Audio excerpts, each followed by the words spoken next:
တင်နန်းပရက်ကြလို့ရှိရင်ဒီစာရွက်မှာလေ့ကျင့်ခဲ့နော်ထိတ်တဲ့ကိုရင်ဆွဲမယ်ကြလို့ရှိရင်သူ့ရဲ့တက်မသွားအောင်နော်ဒီအပေါ်လေးကိုဆက်မယ်နာတစ်ဖက်လို့စမှန်းလိုက်အဲ့တော့ဒီနာတော့ကနေတစ်ဖက်ဆွဲမယ်ပြီးသူ့ရဲ့တာကက်အလဲကိုပဲသွားမယ်နော်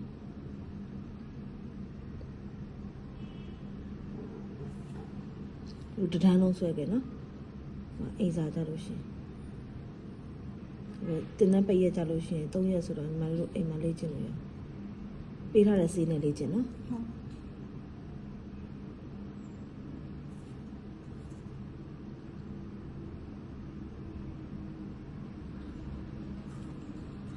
ဒါဒီမှာတစ်ဖက်လွတ်လွတ်ကျွတ်ကျွတ်ဆွဲလို့ရတယ်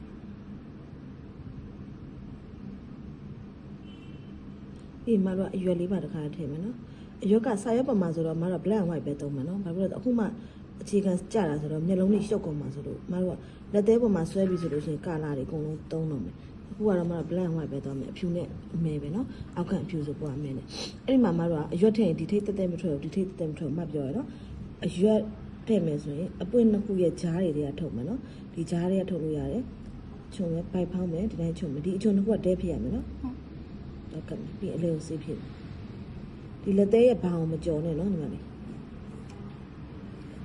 အဲ့တော့မပြောသလိုမျိုးပဲဒီအရွက်ကဒီ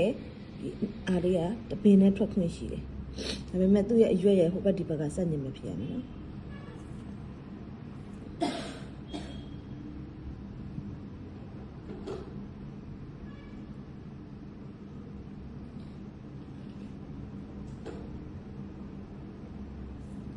ဒီတိုင်းမှာဖိမယ်ပါမယ်ဒီဘက်လည်းဖိမယ်ပါမယ်ဒီဘက်လည်းဖိမယ်နော်ဒီဘက်မှာအရွက်ထပ်ထည့်မယ်ဒီဘက်လည်းလုပ်မယ်အရွက်တော့ထည့်တယ်မတော့အရွက်နှစ်ခုကိုဆက်ပေးရမယ်နော်ဒီနှစ်ခုကအလိုမျိုးတရွက်ချင်းချင်းမဟုတ်ဘူးဆက်ပေးလိုက်နော်ဒါနှင်းစီရဲ့အဖက်လေးဆိုတော့သူ့ကိုဒီလိုလေးအရင်လေးကျင်ပြီးတော့မှမနှင်းစီကိုသွားမယ်နော်ဒါကသူ့ရဲ့ဘေးအဖက်တစ်ဖက်ချင်းစီကိုအရင်လေးကျင်တာနော်မကောင်းတော့ဒီလိုစွလေးပဲအဖျားလေးတော့ခြုံပေးရမယ်နော်အကုန်လုံးဒီဟာလေးပြည့်အောင်ဆွဲနော်